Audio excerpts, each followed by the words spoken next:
Saudações, gente bonita, em Goiás, 6h30 da manhã. São 18 horas de um dia pós-chuvoso, muito fresco. E nós vamos falar nesse vídeo sobre a África e como ela foi empobrecida. Seguinte, ontem nós começamos a falar sobre a África, certo? E, bom, no caso da República Democrática do Congo, em particular, que o sofrimento deles decorre porque eles são ricos.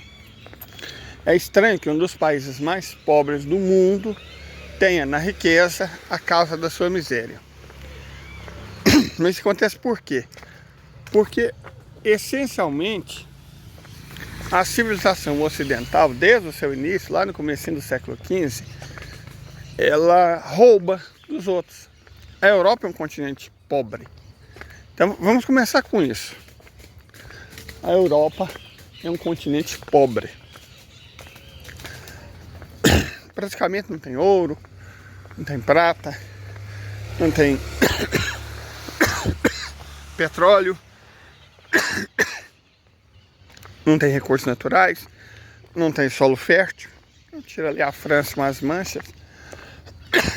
O que a Europa tem para ser tão rica? Já pararam para se perguntar o que a Europa tem? Nada. Então como ela ficou rica? Roubando, pilhando, colonizando, sequestrando, extorquindo. Foi assim que ela ficou rica. Por isso o capitalismo surge na Europa.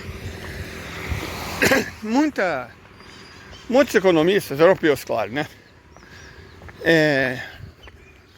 Historiadores econômicos e tal, fizeram a pergunta por que o capitalismo surgiu na Europa. Porque formas de feudalismo existiam entre os otomanos, entre os árabes, entre os chineses, entre os japoneses, entre os russos. Então, se forma de feudalismo existia entre esses povos, porque foi só na Europa que o feudalismo se transforma, é substituído, né, pelo capitalismo. Porque na Europa se sistematizou o roubo. Os chineses não roubavam de ninguém. Os chineses produziam. Então o feudalismo deles poderia ter sobrevivido, não digo infinitamente, porque a história tem, né, mas por séculos. O próprio Japão se torna capitalista quando eles abandonam o feudalismo e começam eles próprios a roubar. Perfeito? A Rússia nunca chegou de fato a ser capitalista. Ela passa do feudalismo basicamente para o socialismo. Por quê? Porque ela não chegou nessa etapa do roubo. A mesma coisa vale para os turcos e para os árabes. Então, nós vemos aí que o fator, o roubo, desde a Grécia e desde Roma, nós já falamos isso em vários vídeos, a essência do Ocidente, né? Tá, o Ocidente surge, você fala que surge em 1415, não porque você fala Grécia e Roma, porque tem raízes, né? A planta desabrochou, né? Um momento assim de surgimento foi com a tomada de Ceuta pelos portugueses. Mas as raízes são muito mais antigas. Gente, vai chover. Eu tô sentindo um ar muito pesado. Mas enfim, vamos tentar. As raízes, os fundamentos são muito mais antigos, são greco-romanos. Quando nós discutimos a ideia de anti-civilização, inclusive, dizendo que não eram civilizações, no sentido que não eram construtores. Eles destroem, roubam, viviam em guerra, viviam da guerra, para a guerra pela guerra. Incluindo Atenas. Acusa-se Esparta, mas Atenas não era melhor. De toda forma, o Ocidente é uma civilização de ladrões e usurários e escravizadores, que você rouba a terra dos outros, a liberdade dos outros, a cultura dos outros, para ganhar dinheiro. Então é assim que a Europa ficou rica, roubando da África, das Américas, da Índia, Nós já explicamos como a Revolução Industrial foi paga com a transformação da Índia da nação mais rica na mais pobre do mundo. Dos chineses, que eram obrigados a comprar e consumir drogas. Então assim a Europa ficou rica. Não foi através do trabalho, não foi através da indústria, não foi através do comércio, não. Foi o roubo, da pilhagem, pirataria, sequestro, essas coisas todas que vocês sabem. Certo? Agora vejam bem. A África, a República Democrática do Congo em particular, reservas imensas de cobre, coltão, né, cobalto, diamantes, madeira, que é uma das coisas mais caras que existem no planeta. E é um país pobre, por quê? Porque os Estados Unidos, Europa e Israel, ou seja, o Ocidente, porque essa é a definição de Ocidente, América do Norte, né, Estados Unidos, Europa e Israel, roubam deles, usando para isso Ruanda, que faz um papel muito mais feio que o próprio Estado de Israel. Se você para pensar no número de vítimas. Mas é aquilo que eu disse, por mais que doa, a gente sempre tem que lembrar. Os palestinos sofrem muito, isso é indiscutível, e esse sofrimento é reverberado, mesmo considerando que eles são muçulmanos, pelo fato de eles serem brancos. Esse privilégio os congoleses não têm, então a dor deles não aparece na TV, não aparece nas redes sociais, é invisibilizada, como se os pretos pudessem ser oprimidos pelo capitalismo, sem problema. Gente, ontem eu também falei, e até quero dar continuidade a esse assunto, da questão do wokeísmo, né? Wokeísmo. Isso vem dos Estados Unidos, mas como é disseminado aqui. Esse programa é bebê besta. É incrível como esse programa é usado para implementar pautas. Foi nesse programa que lugar de fala se tornou uma preocupação. Foi nesse programa que a apropriação cultural se tornou uma preocupação. Esse é um programa essencialmente identitarista. Ah, não sei quem é oprimido porque é preto, ou porque é gay, ou porque é mulher. Sabe? Não, cara. Pega, por exemplo, a Sinhazinha lá aqui do meu estado e o camarada baiano. Qual vocês acham que foi o problema? O problema é que a Sinhazinha é uma Sinhazinha, ela é rica. E ela é aporofóbica, não gosta de pobre. Acha que pobre, não é questão de ser baiano, não é de ser preto, isso são máscaras. A essência que está por trás da máscara é o Davi ser pobre. É isso, e a outra branquela lá, né? A filha de modelo, é porque na verdade essas pessoas são filhas, né? A profissão delas é ser filha. Então é filha de alguém, o Ismael Hidalgo, né? As filhas de alguém, elas são brancas. E eu acho que não passa pela cabeça delas que é justo que alguém com talento tenha sucesso. Qualquer que seja o talento. Mais do que elas, que são ricas. É como se riqueza pudesse comprar.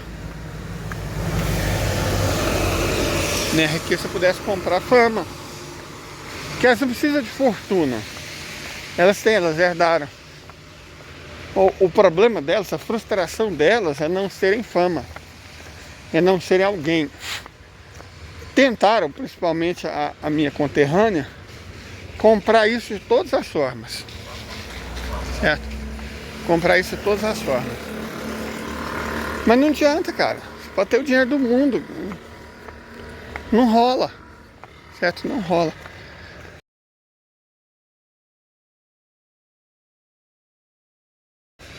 Não dá certo. E aí o BBB é uma oportunidade extraordinária que a Globo tem de impor pautas, digamos assim, do Partido Democrata, né? Wokeístas, identitaristas, e afastar afastar as pessoas da luta de classes. Ninguém perceber que o problema ali é a enorme desigualdade social. Que a questão não é ser preto ou branco, ser homem ou mulher, cis ou trans, hétero ou gay. A questão ali é ser pobre ou rico. É incrível como se sequestra pautas, inventa-se, impõe-se nomenclaturas, certo? Isso silencia. Na verdade, a tentativa deles é mais do que silenciar, é criminalizar. Porque se você não concorda com as pautas identitaristas, é como eu disse ontem, você é transfóbico, você é homofóbico, você é isso, você é aquilo.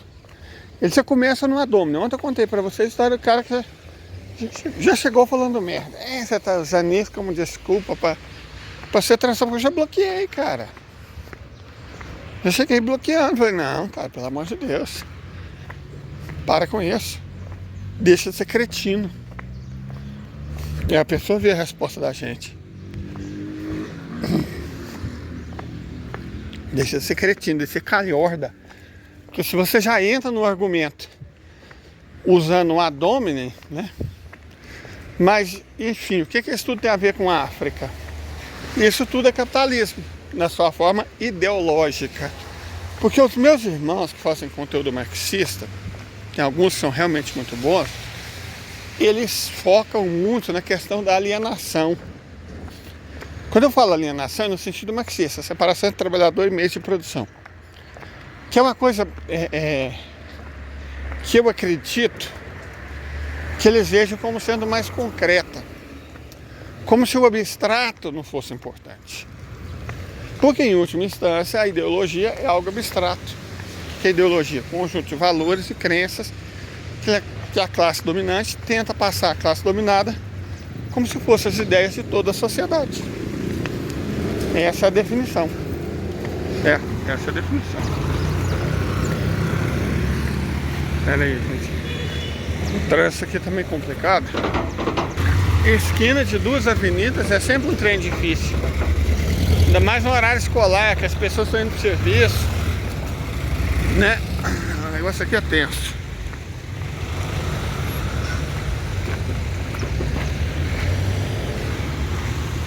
Pronto. Então, muito da exploração na África tem esse conteúdo simbólico, e é sobre isso que eu quero falar. Tá, eles roubam a riqueza da África, mas como?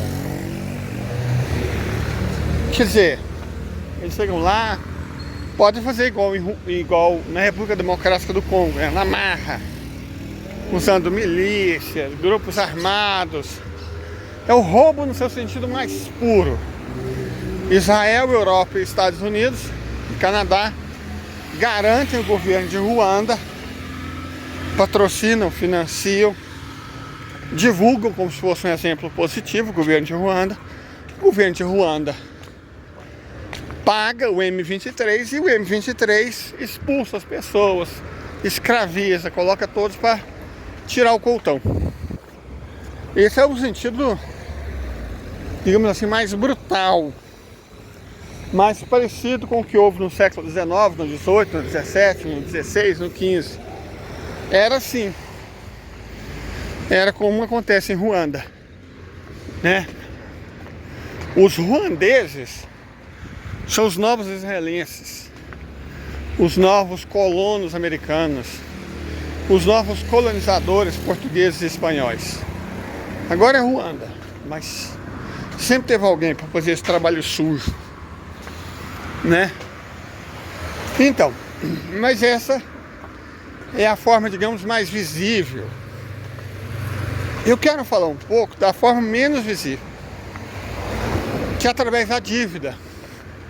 Nós já explicamos em outros vídeos que o capitalismo é sobretudo um sistema de dívida, de expropriação e dívida, principalmente o capitalismo financeiro. A expropriação resulta na extração da mais-valia, Quer dizer, houve fases. O que foi o capitalismo comercial, mercantil? Foi a fase do roubo, puro e simples. Roubo, colonialismo, pirataria e tal.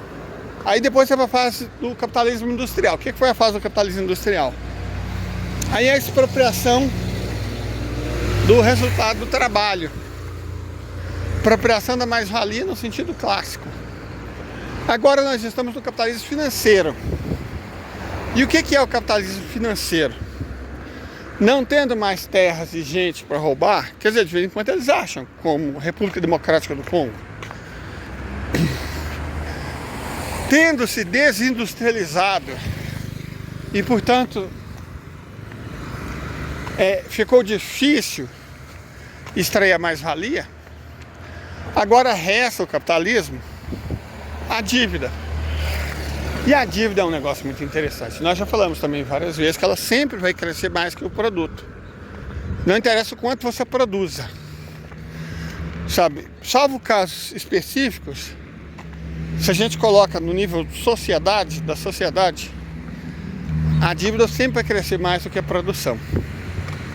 Então ela vai ter que extrair a riqueza dela de quem produz. Os bancos, eles não produzem absolutamente nada. A burguesia não produz nada. E os bancos roubam tanto da burguesia, quanto da classe trabalhadora, quanto do governo. Como eu já disse no outro vídeo, os bancos são o carrapato do morcego que chupa sangue. O morcego chupa sangue, ele não produz sangue. O morcego é a burguesia. Vou colocar a indústria, que quem produz é o trabalhador. O que o sistema financeiro faz? Ele é o carrapato do morcego.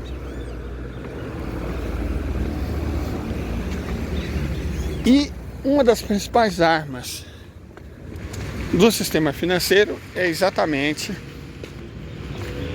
a dívida.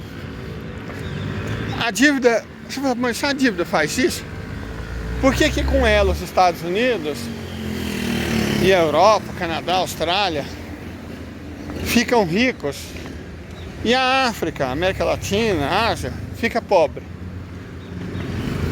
Simples. A teoria monetária moderna basicamente diz que nenhum país quebra na própria moeda. E eles não estão errados. A dívida lastreada na própria moeda não quebra um país. Então podemos dizer então que a dívida, no caso dos Estados Unidos, não quebraria os Estados Unidos. Porque é uma dívida em dólar e os Estados Unidos simplesmente podem imprimir dólar. Existe uma exceçãozinha, que é quando uma sociedade não consegue nem mesmo pagar os juros dessa dívida, o serviço da dívida. É exatamente o que está acontecendo com os Estados Unidos agora. Mas não é aí que a África entra.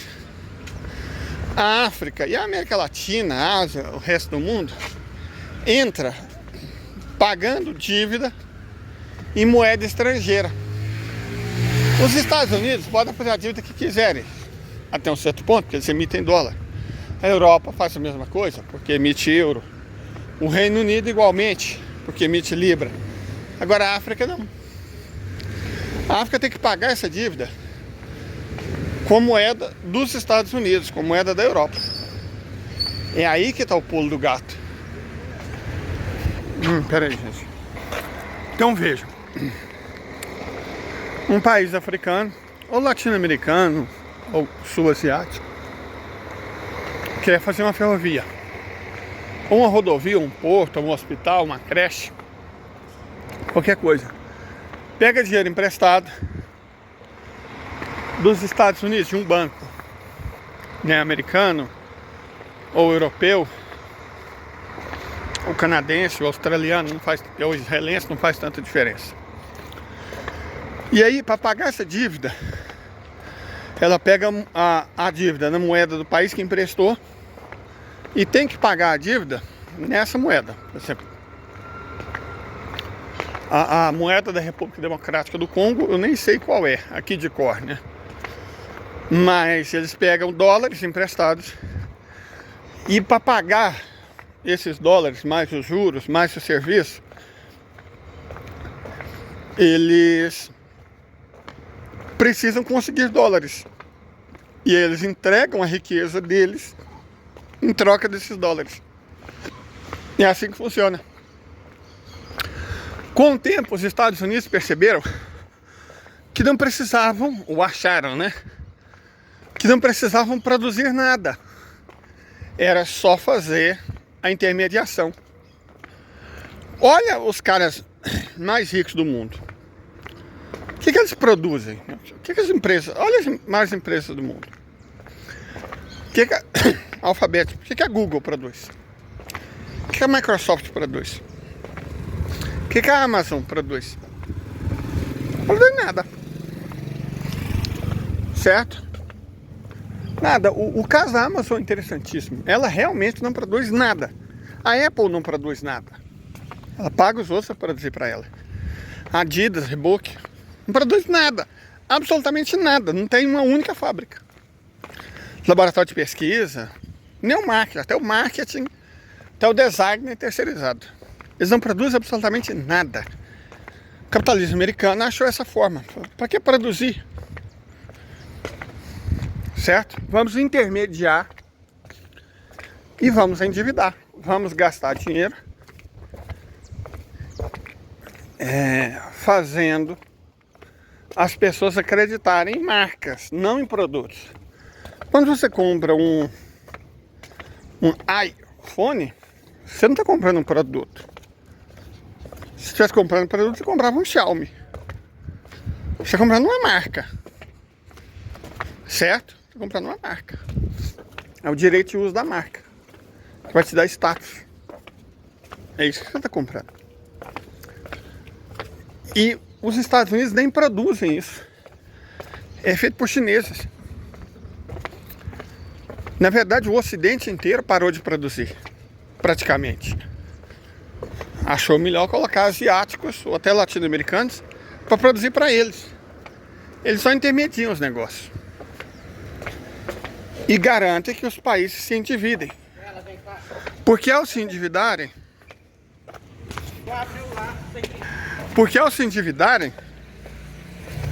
esses países ficam presos num ciclo vicioso. Tem que entregar as próprias riquezas ou o próprio trabalho em troca dessa moeda que não tem lastro. Fazia sentido os Estados Unidos dominarem o mundo economicamente nos anos 50, porque metade da produção industrial do mundo era americana. Mas hoje, qual foi a última vez de verdade que você comprou um produto made in USA? Então, eles não produzem nada. Essa é a verdade. Eles só intermediam. Eles ganham dinheiro na dívida. E esse é o Ocidente. É assim que a África é empobrecida. Escravizada pela dívida. É a escravidão de sempre. Só que agora com a nova roupagem. Mas a malignidade de sempre. Do capitalismo e do Ocidente. Ok? Tenha um ótimo dia. Que hoje eu comprei bolo para trazer aqui pro clã. Até. Pro bando, né, na verdade. Minha sobrinha gosta de falar bando.